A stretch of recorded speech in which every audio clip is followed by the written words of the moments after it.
통화할 수 없는 지역이거나 전원이 꺼져 있습니다. 자동응답 멘트가 세 번째 울려 퍼진다. 아내 미정이가 휴대전화를 귀에서 떼지 못한 채 손을 떨고 있다. 시계는 밤 11시를 가리킨다. 나는 거실 소파에 앉아 그 모습을 지켜본다. 오늘 아침까지만 해도 평범한 하루였다. 회사 다녀오겠습니다. 아들 도연이가 현관 앞에서 허리를 굽혀 인사했다. 나는 늘 하던 대로 녀석의 등을 툭툭 2번 두드렸다. 오늘도 수고해라. 문이 닫혔다.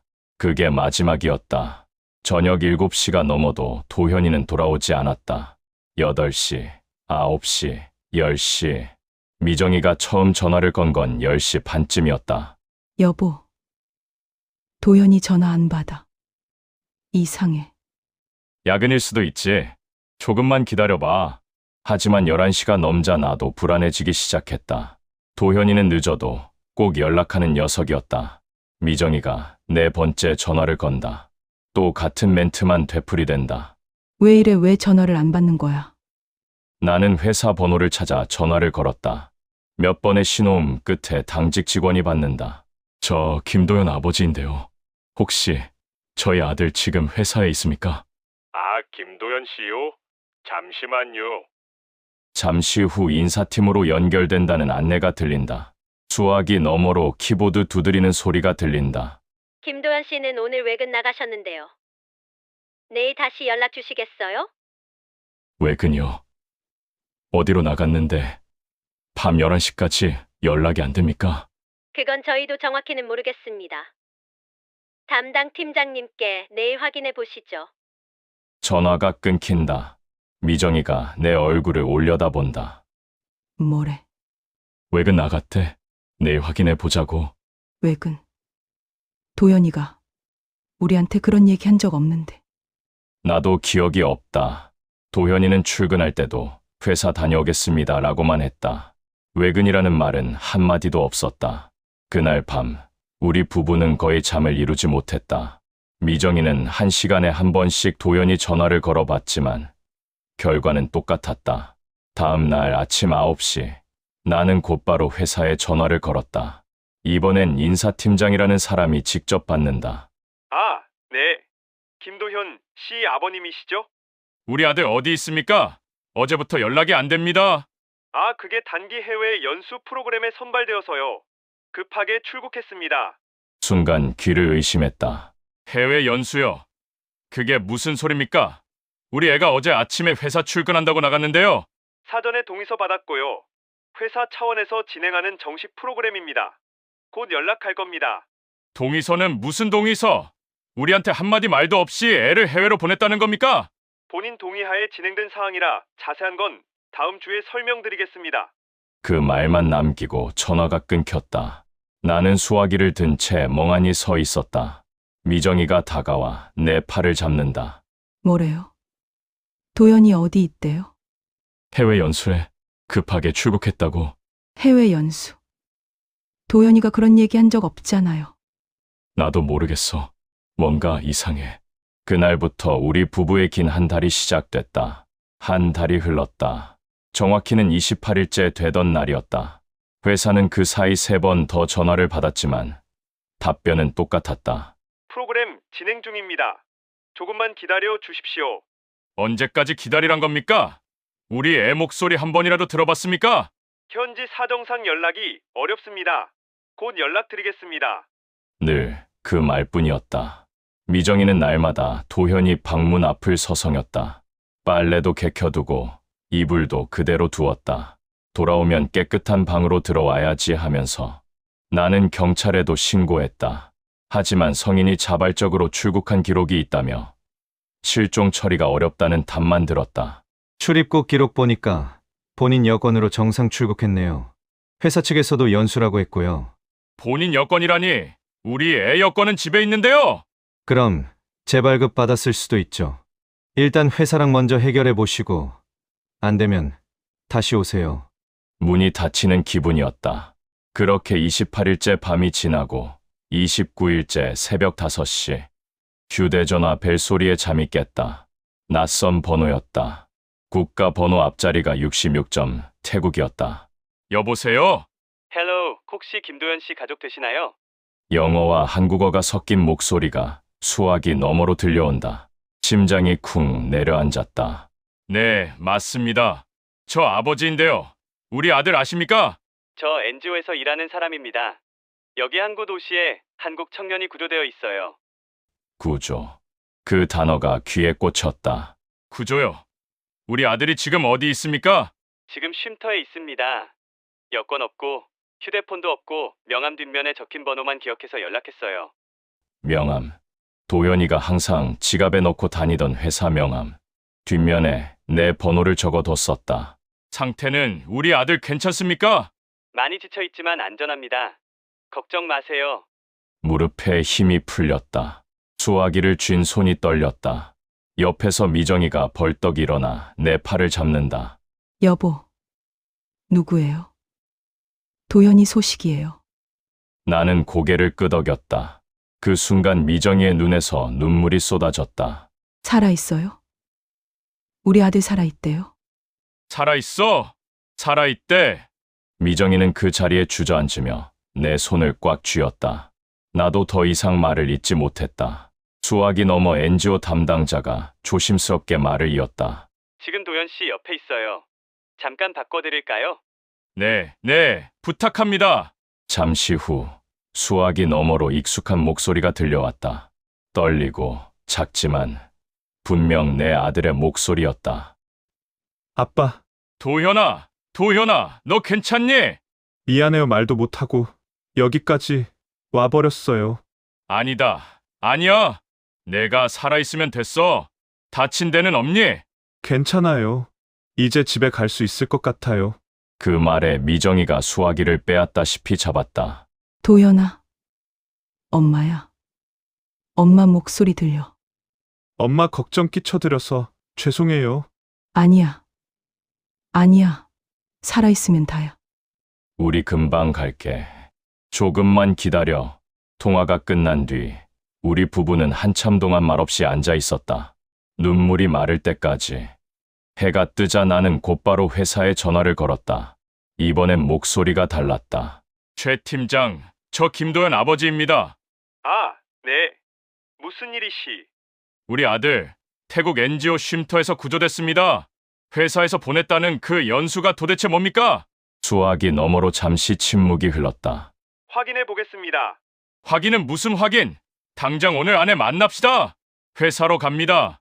전화를 끊고 나는 미정이를 돌아봤다. 미정아, 옷 입어. 회사 가야겠어. 같이 갈게요. 이번엔 끝까지 물어봐야 해요. 그날 오전 10시, 우리 부부는 센텍 본사 로비에 서 있었다. 센텍 본사 12층 회의실. 긴 타원형 테이블 한가운데 우리 부부는 나란히 앉아 있었다.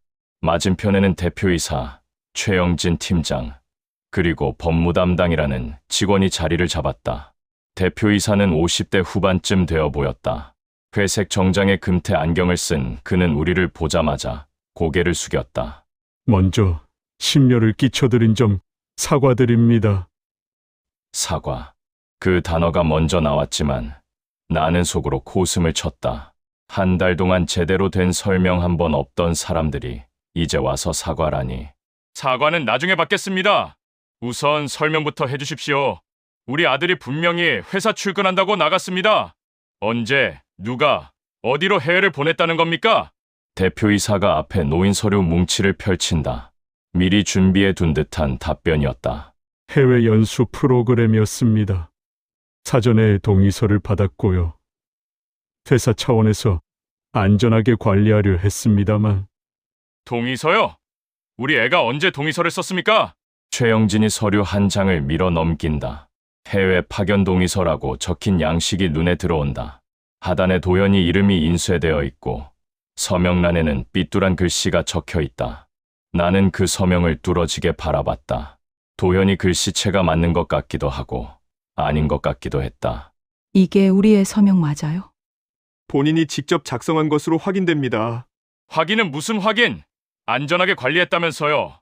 왜 우리한테 한 달 동안 말도 안 했습니까? 지금 애가 태국 NGO 쉼터에 있다고요? 목소리가 높아졌다. 옆에서 미정이가 내 팔을 잡았지만 나는 멈출 수 없었다. 여권도 없고 휴대폰도 없이 구조됐다는데 그게 안전하게 관리한 겁니까? 대표이사가 손을 들어 저지하듯 말한다. 저희도 현지 상황을 정확히 파악하지 못했습니다. 담당 업체와 연락이 끊기면서 담당 업체요? 그럼 우리 아들을 어디 하청업체한테 넘긴 겁니까? 침묵이 흘렀다. 법무 담당 직원이 메모를 하고 최영진은 고개를 숙인 채 아무 말도 하지 않았다. 나는 주머니에서 휴대전화를 꺼냈다. 새벽에 NGO 담당자가 보낸 메시지가 화면에 떠 있었다. 여기 보십시오. NGO에서 보낸 겁니다. 상태는 안정적이지만 많이 지쳐 있다고 합니다. 이게 연수입니까? 미정이가 옆에서 떨리는 목소리로 덧붙인다. 우리 아들이 무슨 잘못을 했길래 이런 일을 당해야 합니까? 대표이사가 다시 고개를 숙인다. 정말 죄송합니다. 저희가 확인해서 다시 연락드리겠습니다. 확인은 이미 끝났습니다. 우리 아들 태국에서 구조됐고 지금 쉼터에 있습니다. 이제 당신들이 할 일은 책임지는 겁니다. 회의실 안이 조용해졌다. 에어컨 소리만 윙윙 울릴 뿐이었다. 최영진이 조심스럽게 입을 열었다. 귀국 절차는 저희가 협조하겠습니다. 외교부와도 연락하고. 협조는 당연한 겁니다. 우리가 원하는 건 진실입니다. 우리 아들한테 도대체 무슨 일이 있었는지 밝히십시오. 대표이사가 시선을 피하며 말한다. 조사해 보겠습니다. 시간을 조금만. 시간은 이미 한 달 들였습니다. 나는 자리에서 일어났다. 미정이도 따라 일어선다. 다음 주까지 정확한 경위를 문서로 주십시오. 안 그러면 저희도 다른 방법을 찾겠습니다. 회의실 문을 나서며 뒤를 돌아봤다. 세 사람은 여전히 테이블에 앉아 있었다. 아무도 우리를 붙잡지 않았다. 엘리베이터 안, 미정이가 작게 중얼거렸다. 저 사람들 뭔가 숨기고 있어요. 나도 그렇게 느꼈어. 1층 로비로 내려와 밖으로 나오는데 휴대전화가 울렸다. NGO 담당자였다. 아버님, 도현 씨 짐 찾았어요. 회색 백팩 하나 받으실 수 있어요? 네, 받을 수 있습니다. 어떻게 보내주시겠습니까? 외교부 통해서 보낼게요. 일주일 안에 도착할 거예요. 전화를 끊고 나는 미정이에게 말했다. 도현이 짐 찾았대. 곧 받을 수 있을 것 같아. 그럼 그 안에 뭔가 있을지도 몰라요. 나도 같은 생각이었다. 도현이가 우리한테 남긴 흔적이 분명 있을 거라는 예감이 들었다. 일주일 후 인천공항 화물터미널. 외교부 직원이 건네준 상자 안에 회색 백팩이 들어있었다. 도현이가 늘 메고 다니던 그 가방이었다. 본인 소지품 맞으신지 확인 부탁드립니다. 네, 맞습니다. 나는 상자를 받아들고 차에 실었다. 집에 도착할 때까지 미정이는 계속 뒷좌석에 상자를 바라봤다. 집 거실 테이블 위에 백팩을 올려놓았다. 지퍼를 천천히 열자 땀 냄새가 배어있는 작업복이 가장 먼저 보였다. 작업복이요. 연수라면서 왜 이런 옷을? 나는 말없이 내용물을 하나씩 꺼냈다. 해외 로밍 안내문, 현지 통화로 적힌 영수증들, 찢어진 비닐봉지, 그리고 구겨진 A사 용지 한 뭉치. 용지 중 한 장이 눈에 띄었다. 센텍 양식의 해외 파견 동의서였다. 회사에서 보여준 그 서류와 같은 양식이었다. 하지만 뭔가 달랐다. 나는 용지를 펼쳐들고 자세히 살폈다. 상단에 도현이 이름이 인쇄되어 있고 중간에 파견, 기간과 업무 내용이 적혀 있었다. 하단 서명한 거기엔 도현이 서명이 있었지만 어딘가 어색했다. 이거 뭔가 이상해. 인감도장 자리는 텅 비어 있었다. 대신 회사 직인만 선명하게 찍혀 있었다. 그리고 서명 옆에 작은 글씨로 메모가 적혀 있었다. 억지로 쓰게 함. 설명도 없이 도현이 글씨체였다. 떨리는 손으로 쓴 듯 삐뚤빼뚤했다. 미정이가 내 어깨 너머로 들여다본다. 여보, 이거 도현이가 억지로 쓴 거 아니에요. 그런 것 같아. 나는 다른 서류들도 뒤졌다. 그중 작은 수첩 한 권이 나왔다. 검은색 표지에 모서리가 달아 있었다. 수첩을 펼치자 도현이 필체가 빼곡히 적혀 있었다. 며칠치 일기였다. 첫 페이지. 4월 12일. 출근하라더니 바로 공항으로 버스를 태웠다. 팀장이 말했다. 연수 다녀오면 정규직 준다. 거부하면 안 될 분위기였다. 두 번째 페이지.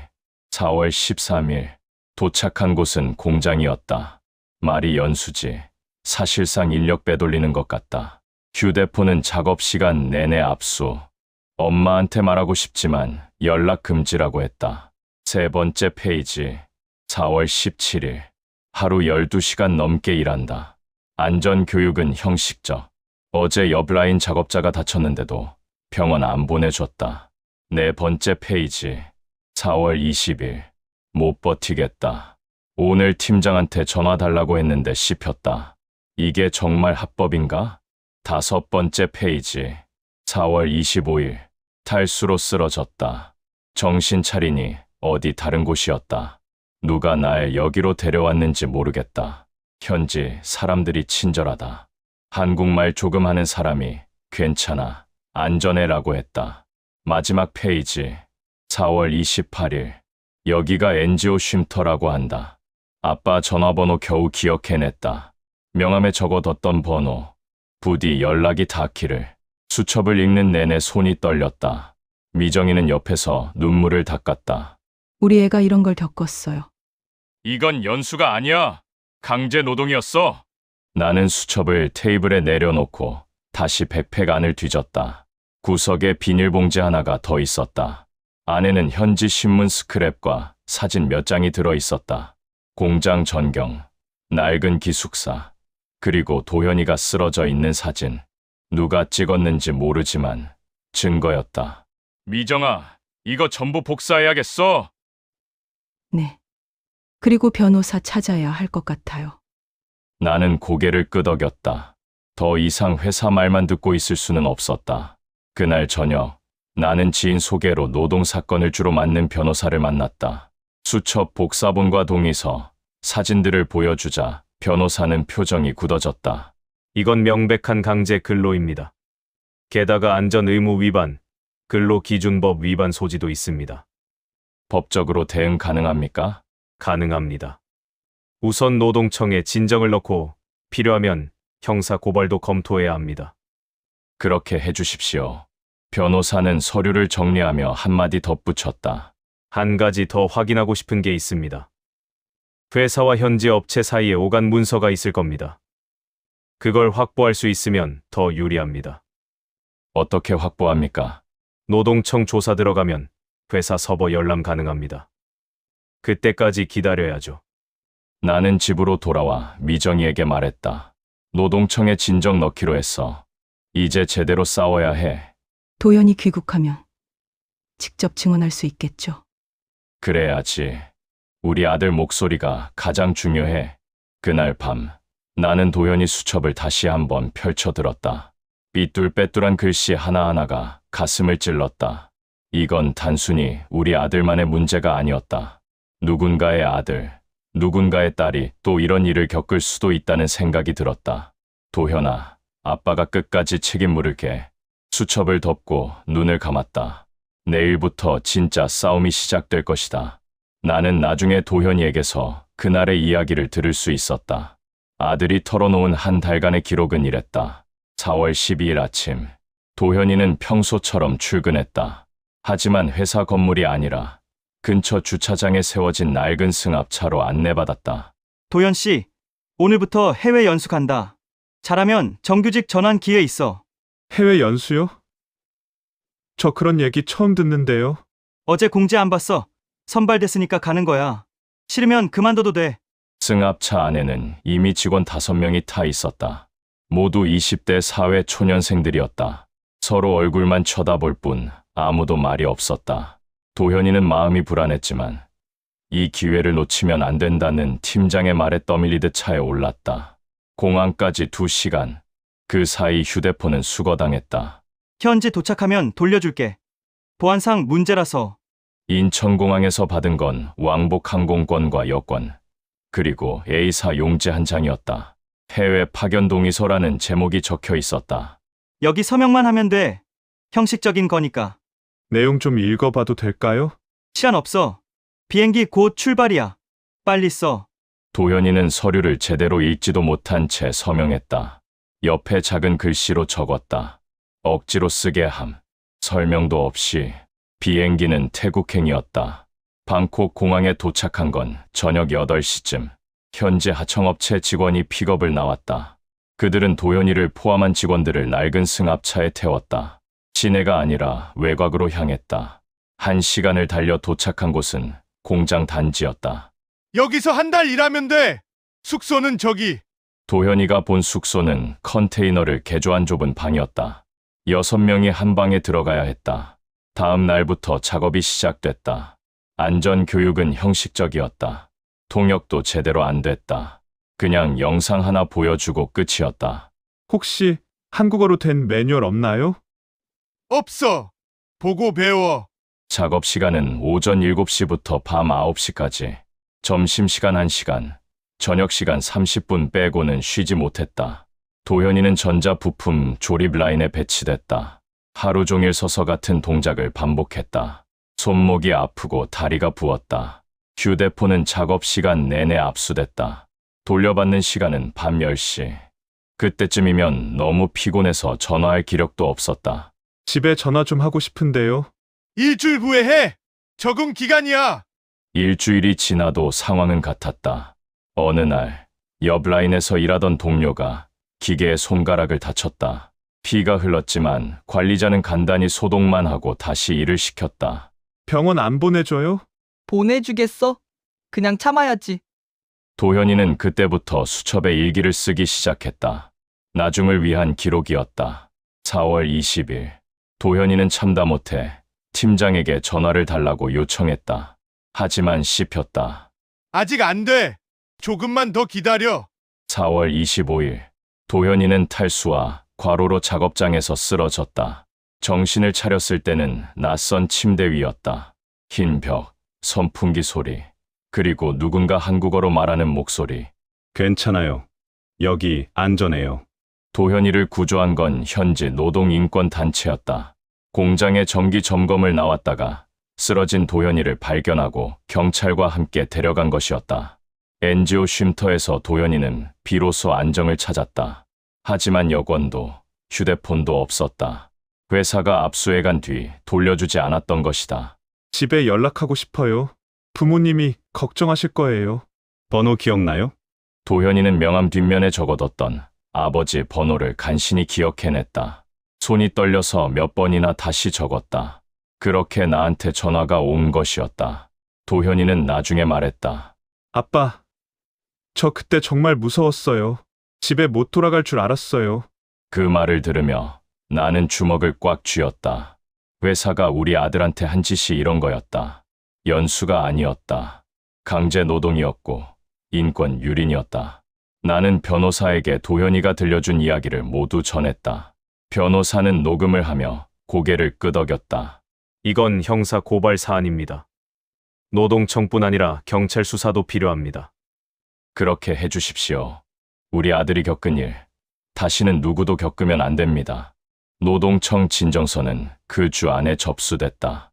경찰 수사도 시작됐다. 이제 회사는 더 이상 숨길 수 없을 것이다. 며칠 뒤 NGO 측에서 연락이 왔다. 도현이 건강이 많이 회복되었다고 했다. 영상통화 가능해요. 오늘 저녁 어때요? 네, 좋습니다. 꼭 부탁드립니다. 저녁 7시. 우리 부부는 거실 소파에 나란히 앉아 노트북 화면을 켰다. 잠시 후 화면이 연결됐다. 도현이 얼굴이 보였다. 야위었다. 뺨이 푹 꺼지고 눈 밑에 다크서클이 짙었다. 하지만 분명 살아있었다. 도현아. 아빠, 엄마. 미정이가 화면 속 아들을 보며 눈물을 쏟았다. 우리 아들 많이 힘들었지. 괜찮아요. 이제 괜찮아요. 도현이 목소리는 떨렸지만 또렷했다.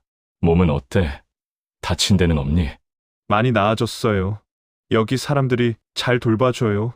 밥은 제대로 먹고 있어? 네, 걱정 마세요.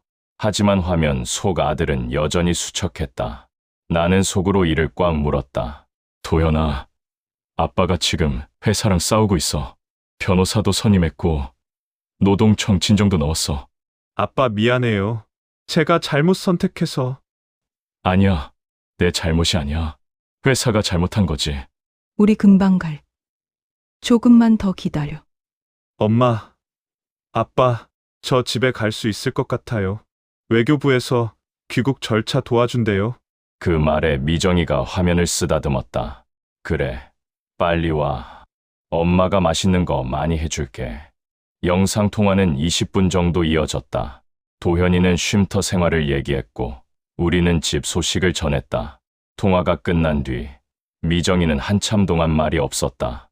나도 마찬가지였다. 여보, 우리 애 얼마나 무서웠을까요?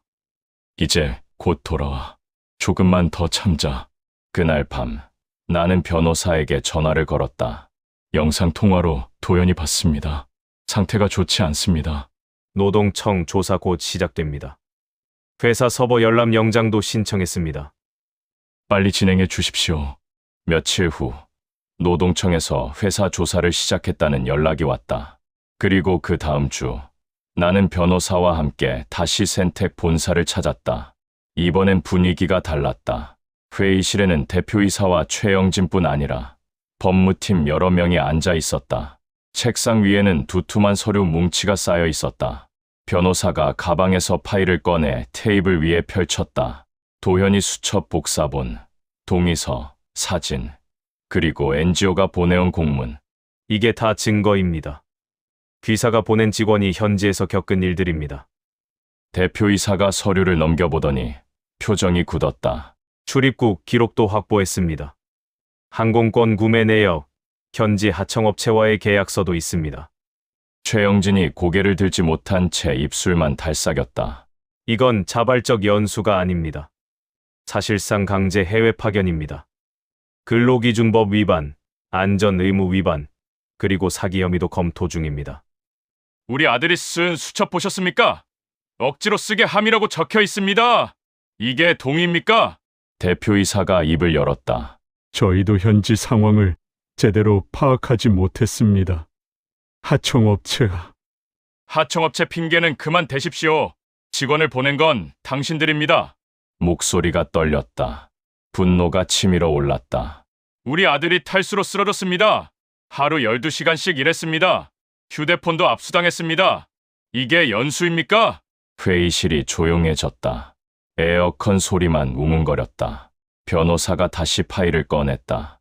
노동청 조사 들어갔습니다. 회사 서버에서 이메일 기록 확보될 겁니다. 거기 뭐가 나올지 궁금하지 않으십니까? 법무팀 직원들이 서로 눈치를 봤다. 지금이라도 솔직하게 말씀하시는 게 좋을 겁니다.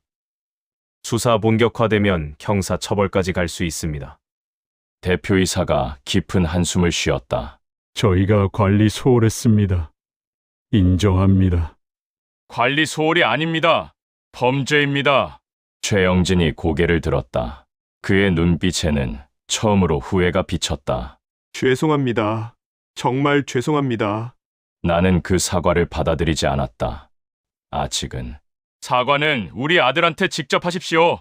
그리고 이런 일이 다시 일어나지 않도록 시스템을 바꾸십시오. 회의는 1시간 넘게 이어졌다. 회사 측은 결국 협조하겠다고 약속했다. 밖으로 나오며 변호사가 말했다. 잘하셨습니다.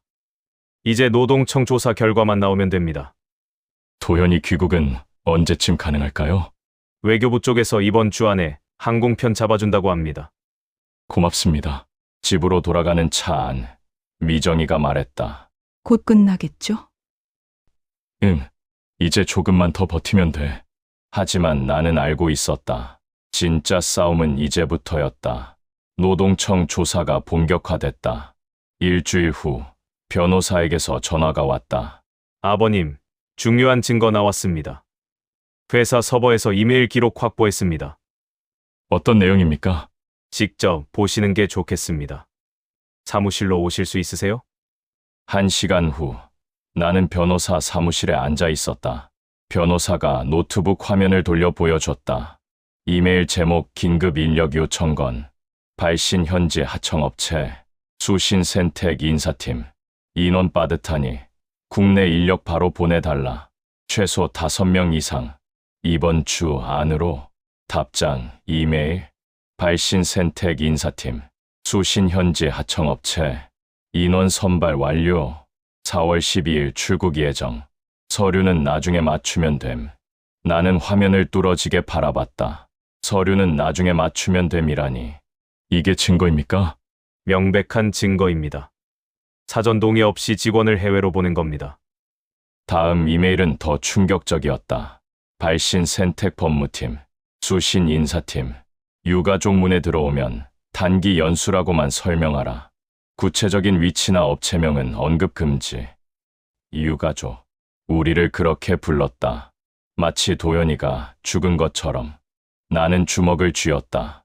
손톱이 손바닥에 파고들었다. 이것만이 아닙니다. 더 있습니다. 변호사가 다른 파일을 열었다. 현지 업체와 주고받은 계약서였다. 계약 조건 중 한, 항목 파견 인력 1인당 월 $800 지급, 숙식 제공, 초과 근무 수당 없음. 도현 씨는 이 돈 한 푼도 못 받았죠? 받지 못했습니다. 쓰러져서 병원도 못 갔습니다. 회사가 현지 업체로부터 받은 돈은 어디로 갔을까요? 나는 대답하지 못했다. 분노가 목을 막았다. 변호사가 서류를 정리하며 말을 이었다. 노동청 조사관도 이 자료 확보했습니다. 곧 회사 측 조사 들어갈 겁니다. 경찰 수사는요? 병행 중입니다. 사기, 근로기준법 위반, 안전의무 위반, 여러 혐의 검토 중입니다. 며칠 후 센텍 본사에 노동청 조사관이 들어갔다. 조사는 이틀 동안 진행됐다. 직원들 면담, 서류 압수, 컴퓨터 포렌식. 그 과정에서 직원들의 증언도 나오기 시작했다. 도현 씨, 사실 위험하다고 몇 번 말했었어요. 근데 팀장이 그냥 보내라고. 윗사람들이 시적 압박 심했어요. 현지 업체에서 인력 달라고 하니까 무조건 보내야 했죠. 증언들이 쌓여갔다. 회사의 조직적인 문제가 드러났다. 조사 마지막 날, 대표이사가 직원들 앞에서 긴급회의를 소집했다. 그 자리에 기자들도 들어왔다. 나는 변호사와 함께 회사 로비에서 그 장면을 지켜봤다. 대표이사가 마이크 앞에 섰다. 플래시가 터졌다. 이번 해외 파견건에 대해 깊이 사과드립니다. 저희 회사의 관리 소홀과 절차 위반을 인정합니다. 관리 소홀. 여전히 그 단어를 쓰고 있었다. 피해를 입은 직원분과 가족분들께 진심으로 사과드리며 재발 방지를 위해 최선을 다하겠습니다. 기자들이 질문을 쏟아냈다. 구체적으로 어떤 절차 위반이 있었습니까? 피해자는 몇 명입니까? 대표이사는 준비된 답변만 되풀이했다. 나는 로비를 나서며 변호사에게 물었다. 저 사과로 끝입니까? 끝이 아닙니다. 이제 시작입니다. 노동청 시정 명령 나올 거고 과태료도 부과될 겁니다. 그걸로 충분합니까? 법적으론 그게 한계입니다. 하지만 아버님이 원하시는 건 따로 있으시죠? 나는 고개를 끄덕였다. 제도를 바꾸고 싶습니다. 다시는 이런 일이 없도록. 그럼 합의 조건에 그걸 넣어야 합니다. 금전적 보상보다 재발 방지 대책을요. 그날 저녁 집으로 돌아와 미정이에게 말했다. 회사 이메일 증거 나왔어. 처음부터 계획된 거였어.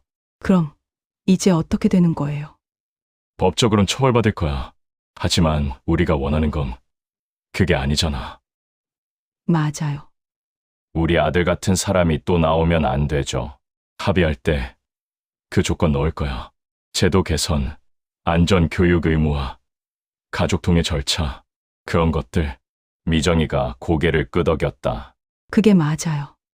돈보다 중요한 게 사람 목숨이에요. 그날 밤 외교부에서 연락이 왔다. 도현이 귀국 일정이 확정됐다는 소식이었다. 이번 주 금요일 인천공항 도착 예정입니다. 오후 3시쯤 될 것 같습니다. 감사합니다. 고 나가겠습니다. 전화를 끊고 나는 달력을 봤다. 금요일까지 사흘 남았다. 사흘 후면 우리 아들이 돌아온다. 나는 미정이를 불렀다. 미정아, 도연이 금요일에 온대. 미정이 얼굴이 환해졌다. 정말요? 드디어요? 응, 오후 3시 인천공항. 뭐 준비해야 할까요? 음식. 일단 우리가 가는 게 제일 중요하지. 미정이는 그날부터 집 안 구석구석을 청소했다. 도현이 방 이불을 새로 빨고 커튼도 세탁했다. 나는 공항 가는 길을 미리 확인했다. 주차장 위치도 알아봤다. 사흘이 길게 느껴졌다. 동시에 빠르게 지나갔다. 금요일 아침 나는 일찍 일어났다. 미정이도 새벽부터 부산했다. 여보, 우리 몇 시에 출발해요? 12시쯤 나가면 될 것 같아. 여유 있게. 일찍 가요. 일찍 가서 기다려요. 나도 같은 마음이었다. 우리는 11시에 집을 나섰다. 공항까지 1시간. 도착한 건 12시 반이었다. 입국장 앞에서 우리는 2시간 반을 기다렸다. 지루하지 않았다. 오히려 시간이 느리게 갔다. 오후 3시 10분. 입국장 문이 열리기 시작했다. 입국장 유리문 너머로 승객들이 하나둘씩 나오기 시작했다. 캐리어를 끌고 나오는 사람, 아이를 안고 나오는 사람, 꽃다발을 든 사람, 모두가 누군가를 기다리고 있었다. 나는 미정이 손을 꽉 잡았다. 미정이 손바닥에 땀이 배어 있었다. 여보, 저기 아닐까요? 미정이가 가리킨 곳. 마스크를 쓴 청년이 천천히 걸어 나오고 있었다. 회색 백팩을 메고 손에는 작은 가방 하나. 걸음걸이가 느렸다. 나는 그 순간 알았다. 우리 아들이었다. 도현이다. 미정이가 가장 먼저 뛰어갔다. 나도 따라갔다. 도현이가 우리를 보고 멈춰섰다. 마스크 위로 눈만 보였는데 그 눈이 젖어 있었다. 도현아. 미정이가 아들을 끌어안았다. 도현이는 한동안 아무 말도 못하고 어머니 어깨에 얼굴을 묻었다. 나는 한 발짝 뒤에서 그 모습을 바라봤다. 목이 메었다. 도현이가 천천히 고개를 들어 나를 봤다. 아빠. 그래, 잘 왔다. 나는 다가가 아들의 등을 세게 3번 두드렸다. 예전처럼. 도현이 어깨가 들썩였다. 울고 있었다. 괜찮아. 이제 집이야. 집에 왔어. 한참을 그렇게 서 있었다. 주변 사람들이 지나갔지만 우리는 움직이지 않았다. 잠시 후 뒤에서 누군가 다가왔다. 외교부 직원과 NGO 담당자였다. 귀국 수속 완료됐습니다. 이후 절차는 안내문에 적혀 있습니다. 감사합니다. 정말 감사합니다. NGO 담당자가 도현이에게 한국어로 말했다. 도현 씨, 건강 잘 챙기세요. 힘들면 언제든 연락하세요. 감사했습니다. 정말 감사했어요. 그들이 서류를 건네고 떠났다. 우리 3 가족만 남았다. 도현아, 배고프지? 뭐 먹고 싶어? 괜찮아요. 그냥 집에 가고 싶어요. 그래, 집 가자. 주차장으로 향하는 길. 도현이는 여전히 천천히 걸었다. 많이 지쳐 보였다. 차에 타자 도현이가 뒷좌석에 앉아 창밖을 바라봤다. 한국이네요. 진짜 한국이에요. 그럼 우리 집 가는 거야. 집까지 1시간. 차 안은 조용했다. 하지만 불편한 침묵은 아니었다. 도현이가 중간에 한 번 말했다. 아빠, 엄마, 많이 걱정 끼쳐드렸죠? 그런 소리 하지 마. 내 잘못 아니야. 회사 때문에 힘드셨을 텐데. 그건 우리가 알아서 할게. 너는 쉬기만 해. 도현이가 더 이상 말하지 않았다. 창밖만 바라봤다. 집에 도착했다. 현관문을 열자 익숙한 냄새가 났다. 도현이가 신발을 벗으며 주위를 둘러봤다. 하나도 안 변했네요. 내 방도 그대로야. 이불도 새로 빨아뒀어. 도현이가 자기 방으로 들어갔다. 책상, 침대, 옷장. 모든 게 한 달 전 그대로였다. 도현이는 침대에 앉아 한참 말이 없었다. 나는 거실에서 물 한 잔을 따라 방으로 가져갔다. 물 마셔라. 고맙습니다. 도현이가 물을 천천히 마셨다. 손이 약간 떨렸다. 내일부터 병원 다녀야겠다. 건강검진 받고. 네, 그래야죠. 천천히 회복하면 돼. 서두르지 마. 도현이가 고개를 끄덕였다. 그날 저녁, 미정이가 도현이가 좋아하는 음식을 차려냈다. 된장찌개, 김치, 계란말이. 도현이는 한 술 한 술 천천히 먹었다. 맛없어? 왜 그렇게 조금 먹어? 아니에요. 맛있어요. 그냥 입맛이 없어서요. 괜찮아. 천천히 먹어. 식사 후 우리는 거실에 모여 앉았다. 도현이가 먼저 입을 열었다. 아빠, 회사랑 어떻게 됐어요? 노동청 조사 끝났어. 증거도 다 나왔고. 그럼 이제 끝난 건가요? 아니, 합의가 남았어. 내 의견도 들어야 해. 도현이가 나를 쳐다봤다. 제 의견이요? 그래. 너도 당사자니까 회사가 뭘 바꿔야 한다고 생각하니? 도현이는 잠시 생각하더니 말했다. 다시는 저 같은 사람이 나오면 안 돼요. 제대로 된 동의 절차 없이 사람을 해외로 보내면 안 되죠. 맞아. 그게 제일 중요해. 우리도 그렇게 생각해. 합의 조건에 그걸 넣을 거야. 도현이가 고개를 끄덕였다. 아빠가 알아서 하세요. 저는 아빠 믿어요. 그날 밤 도현이는 일찍 잠들었다. 한 달 만에 제 침대에서 자는 거였다. 나는 거실에서 미정이와 마주 앉았다. 이제 좀 끝난 것 같죠? 아직 아니야. 합에 남았어. 그래도 우리 애 돌아왔잖아요. 그걸로 됐어요. 나는 미정이 손을 잡았다.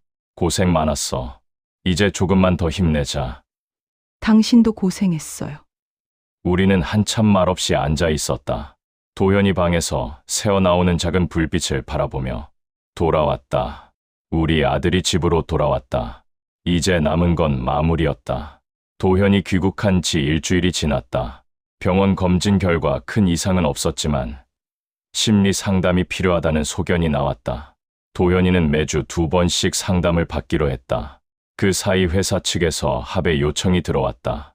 회사 측에서 만나자고 합니다. 합의 조건 협의하자고요. 우리 아들도 데려가야 합니까? 당사자니까요. 괜찮으시면 함께 오시는 게 좋습니다. 나는 도현이에게 물었다. 도현아, 회사 사람들 만날 수 있겠니? 도현이는 잠시 망설이더니 고개를 끄덕였다. 괜찮아요. 저도 가야죠. 며칠 후 우리는 다시 센텍 본사 회의실에 앉았다. 이번엔 도현이도 함께였다. 변호사 옆에 앉은 도현이 얼굴은 창백했지만 눈빛만은 또렷했다. 맞은편에는 대표이사 최영진, 법무팀이 자리했다. 책상 위에는 두툼한 합의서 초안이 놓여 있었다. 금액이 먼저 눈에 들어왔다. 하지만 나는 금액 부분을 넘겨버렸다. 돈 얘기는 나중에 하겠습니다. 먼저 이것부터 봅시다. 나는 변호사가 준비한 문서를 테이블 위에 펼쳤다. 재발 방지 대책 요구안이라는 제목이 적혀 있었다. 첫째, 해외 파견 전 안전 교육 의무화. 최소 일주일 전에 실시하고 교육 이수증 발급. 둘째, 파견 전 가족 동의 절차. 본인 동의만으로는 안 됩니다. 직계 가족에게도 사전 고지하고 동의받아야 합니다. 셋째, 실시간 위치 및 상태 공유 시스템 구축. 파견 직원이 언제든 본사 및 가족과 연락할 수 있어야 합니다. 대표이사가 서류를 받아들고 천천히 읽었다. 이건 비용이 상당히 들 텐데요. 사람 목숨보다 비용이 중요합니까? 침묵이 흘렀다. 변호사가 덧붙였다. 이건 법적 의무는 아닙니다. 하지만 윤리적 책임입니다. 귀사가 이걸 받아들이지 않으면 저희는 형사 고발을 강하게 추진할 겁니다. 법무팀 직원들이 웅성거렸다. 최영진이 조심스럽게 입을 열었다. 실현 가능한 조건입니다. 저희도 검토했습니다. 대표이사가 최영진을 쳐다봤다. 대표님, 이번 일로 저희 회사 이미지가 많이 실추됐습니다. 이런 시스템 도입하면 오히려 신뢰 회복에 도움이 될 겁니다. 대표이사가 한숨을 쉬었다. 알겠습니다. 받아들이겠습니다. 나는 다음 조항을 가리켰다. 넷째, 외부 감독 기구 설치. 노동청이나 제3자 기관이 정기적으로 파견 현황을 점검할 수 있어야 합니다. 그것도 수용하겠습니다. 다섯째, 파견 직원 인권 보호 매뉴얼 작성 및 배포. 모든 직원이 숙지할 수 있도록. 대표이사가 고개를 끄덕였다. 모두 받아들이겠습니다. 나는 서류를 내려놓고 도현이를 봤다. 도현아, 내 생각은 어때? 도현이가 천천히 입을 열었다. 한 가지 더 추가하고 싶습니다. 모두의 시선이 도현이에게 쏠렸다. 파견, 직원 대상 심리 상담 지원. 귀국 후에도 최소 6개월간 상담받을 수 있도록 해주세요. 최영진이 메모를 했다. 좋습니다. 그것도 넣겠습니다. 도현이가 고개를 숙였다. 떨리는 목소리로 말을 이었다. 저는 돈이 중요한 게 아니에요. 저 같은 사람이 다시 나오지 않는 게 중요해요. 회의실이 조용해졌다. 최영진이 자리에서 일어나 도현이 앞으로 걸어왔다. 그리고 깊이 고개를 숙였다. 정말 죄송합니다. 제가 막았어야 했는데 실적만 보고 사람을 제대로 못 봤습니다. 도현이가 고개를 들어 최영진을 봤다. 팀장님도 힘드셨을 거예요. 저도 압니다. 아닙니다. 변명의 여지가 없습니다. 최영진의 눈가가 붉어졌다. 나는 합의서 금액 부분을 다시 펼쳤다. 금액은 이 정도면 적절하다고 봅니다. 하지만 이건 조건부입니다. 조건부라니요? 앞서 말한 5가지 조항, 그리고 도현이가 추가한 심리 상담 지원. 이걸 6개월 안에 시행하고 이행 보고서를 제출하십시오. 그걸 확인한 후에 최종 합의합니다. 변호사가 옆에서 고개를 끄덕였다. 이행 여부는 제가 모니터링하겠습니다. 미이행 시합의는 무효이고 법적 조치 재개합니다. 대표이사가 법무팀과 눈을 맞추더니 말했다. 알겠습니다. 6개월 안에 모두 이행하겠습니다. 합의서에 쌍방이 서명했다. 하지만 끝이 아니었다. 한 가지 더 있습니다. 대표이사가 나를 쳐다봤다. 우리 아들한테 직접 사과하십시오. 진심으로. 대표이사가 자리에서 일어나 도현이 앞으로 왔다. 그리고 허리를 깊이 숙였다. 도현 씨, 정말 죄송합니다. 회사가 당신을 제대로 보호하지 못했습니다. 용서해 주십시오. 도현이는 잠시 말이 없었다. 그러다 조용히 말했다.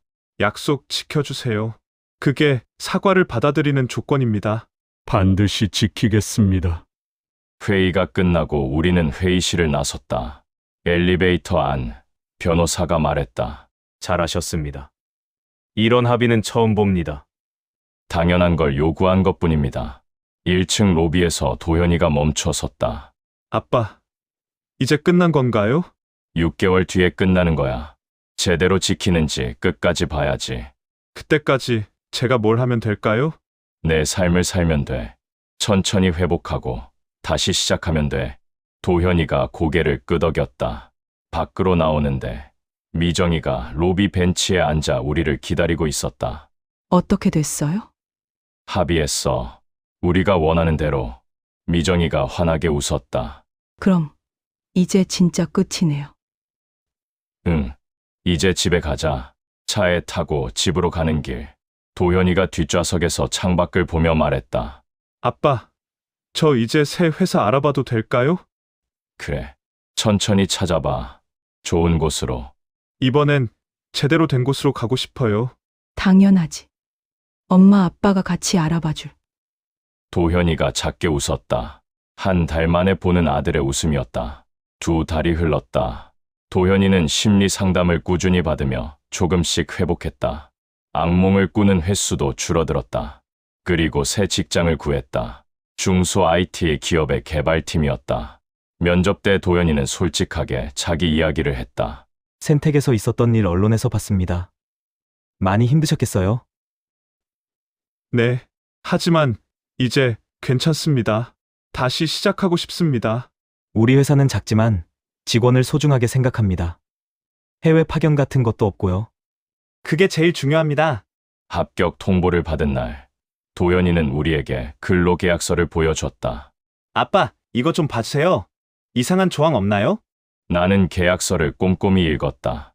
정상적인 내용이었다. 괜찮아. 문제 없어. 다음 주 월요일부터 출근이에요. 축하해. 도현아.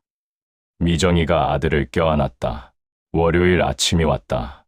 도현이는 새 정장을 입고 현관 앞에 섰다. 가방끈을 고쳐 매고 신발을 신었다. 그리고 우리를 돌아봤다. 다녀오겠습니다. 평범한 인사였다. 하지만 2달 전과는 달랐다. 나는 아들의 등을 2번 툭툭 두드렸다. 예전처럼 잘 다녀와.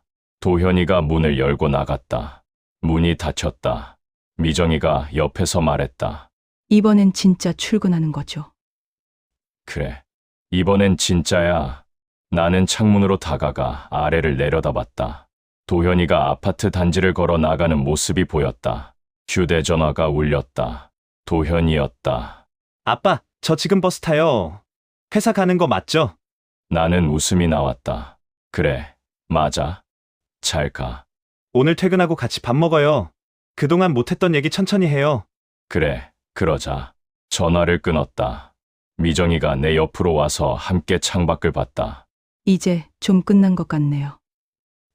응, 이제 끝났어. 하지만 완전히 끝난 건 아니었다.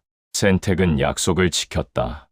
안전교육 시스템을 도입했고, 가족동의 절차를 의무화했다. 외부 감독 기구도 설치했다. 변호사는 매달 이행 보고서를 확인하며 우리에게 알려줬다. 잘 지키고 있습니다. 노동청도 긍정적으로 평가했습니다. 6개월 후, 최종 합의가 완료됐다. 모든 조건이 이행됐다. 도현이는 새 회사에 잘 적응했다. 동료들도 좋고 업무도 적성에 맞았다. 어느 금요일 저녁, 우리 세 가족은 약속대로 외식을 했다. 식당 테이블에 앉아 고기를 구우며 도현이가 말했다. 아빠, 오늘 팀장님이 해외 컨퍼런스 가자고 하시던데요. 순간 미정이 손이 멈췄다. 나도 젓가락을 내려놓았다. 해외? 네. 근데 이번엔 다르더라고요. 한 달 전에 미리 알려주시고 가족 동의서도 필요하대요. 도현이가 웃었다. 어디서 많이 본 절차죠? 나도 웃음이 났다. 내가 만든 절차잖아. 맞아요. 센택이 바뀐 거 보고 우리 회사도 따라한 거래요. 그럼 갈 거야? 가고 싶긴 한데 엄마 아빠 의견 들어보려고요. 나는 잠시 생각했다. 내가 원하면 가. 근데 이번엔 매일 연락해. 당연하죠. 매일 전화 드릴게요. 사진도 많이 찍어와. 도현이가 고개를 끄덕였다. 그날 밤, 집으로 돌아와 거실에 앉아 있는데 도현이가 방에서 나왔다. 아빠, 엄마, 감사해요. 뭐가? 끝까지 싸워주셔서, 포기 안 하셔서. 당연한 거지. 우린 부모야. 덕분에 제가 다시 시작할 수 있었어요. 나는 아들의 어깨를 툭 쳤다. 앞으로도 잘하면 돼.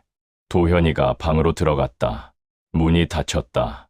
나는 거실 벽에 걸린 가족 사진을 봤다. 3년 전 여행 갔을 때 찍은 사진이었다. 그때는 몰랐다. 평범한 일상이 얼마나 소중한지.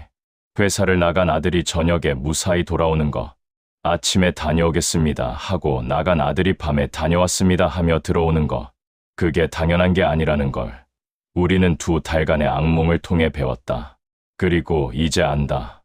당연한 일상을 지키는 건 누군가의 싸움이 필요하다는 것을.